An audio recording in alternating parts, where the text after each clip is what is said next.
ایک دفعہ کا ذکر ہے، ایک چھوٹے سے گاؤں میں ایک بہت پرانی اور سمجھدار شخصیت کا مالک ایک آدمی رہتا تھا۔ اس کا نام حکیم علی تھا۔ حکیم علی کے 4 بیٹے تھے جو بہت ہی بے پرواہ اور جہاز سے بہتر تھے۔ ان کا کوئی کام نہیں تھا، ہر وقت گھومنا پھرنا اور مزے کرنا ان کا شوق تھا۔ انہوں نے کبھی اپنی زندگی کے حق میں سوچنے کا وقت نہیں دیا تھا، لیکن ان کے باپ نے انہیں ہر چیز سکھائی تھی۔ حکیم علی کا ایک خاص شوق تھا اپنے گھوڑے سلطان کی دیکھ بھال کرنا۔ سلطان ایک عظیم اور خوبصورت گھوڑا تھا جو اپنے مالک کا پورے گاؤں میں مشہور تھا۔ اس کی ہر ایک گھومتی حرکت، اس کی تیز دوڑ اور اس کے رنگوں کا جہاز بھی کسی نے نہیں دیکھا تھا۔ سلطان نے اپنی پرانی زندگی کا ایک حصہ اپنے مالک کے ساتھ گزارا تھا، لیکن جب حکیم علی کی وفات ہوئی تو اس کے 4 بیٹوں نے اس گھوڑے کے بارے میں سوچنا شروع کیا۔ حکیم علی کے بیٹے اتنے بیوقوف تھے کہ انہوں نے فیصلہ کیا کہ گھوڑے کو باندھ کر اپنے حصے کا پیسہ رکھ لیں گے۔ ایک بھائی نے کہا، ہم ہر ایک کی ایک ٹانگ رکھتے ہیں اور باقی کے حصوں کو باندھ لیں گے۔ دوسرا بھائی کہنے لگا، نہیں، مجھے تو گھوڑے کا سر چاہیے، مجھے اس کی آنکھیں پسند ہیں۔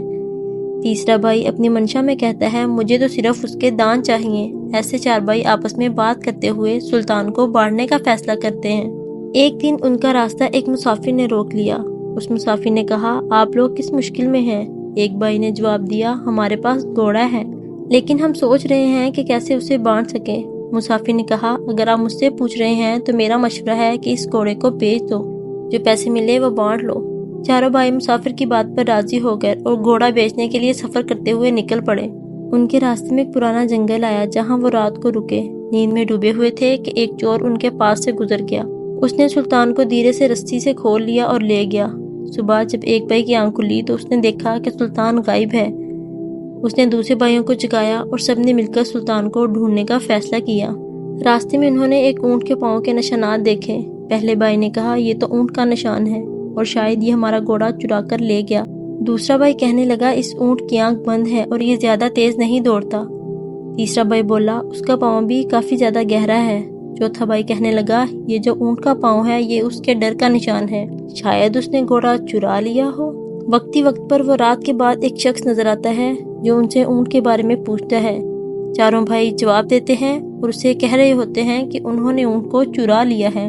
یہ شخص ان کی باتیں سن کر بادشاہ کے پاس لے جاتا ہے۔ بادشاہ کے دربار میں 4 بھائی اپنا کیس پیش کرتے ہیں۔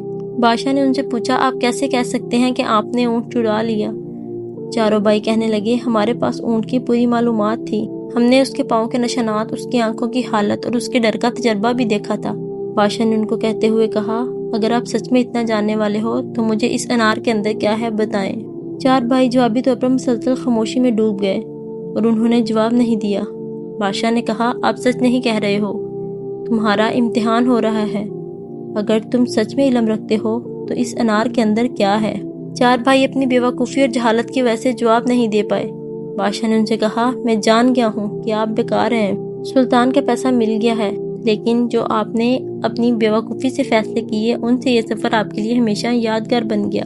وہ 4 بیوقوف بھائی اپنے گاؤں لوٹ کر آئے، لیکن اب انہوں نے سمجھ لیا کہ فیصلے ہماری زندگی کے لیے کس قدر ضروری ہوتے ہیں۔ انہوں نے اپنے سفر کو سمجھنا شروع کیا اور اپنی جہالت سے سیکھ لیا۔ ہر فیصلہ اور ہر کام کا نتیجہ ان کی زندگی کو بہتر بنا گیا، لیکن انہوں نے زندگی میں اپنی سوچ اور فیصلے کو سمجھنا سیکھا۔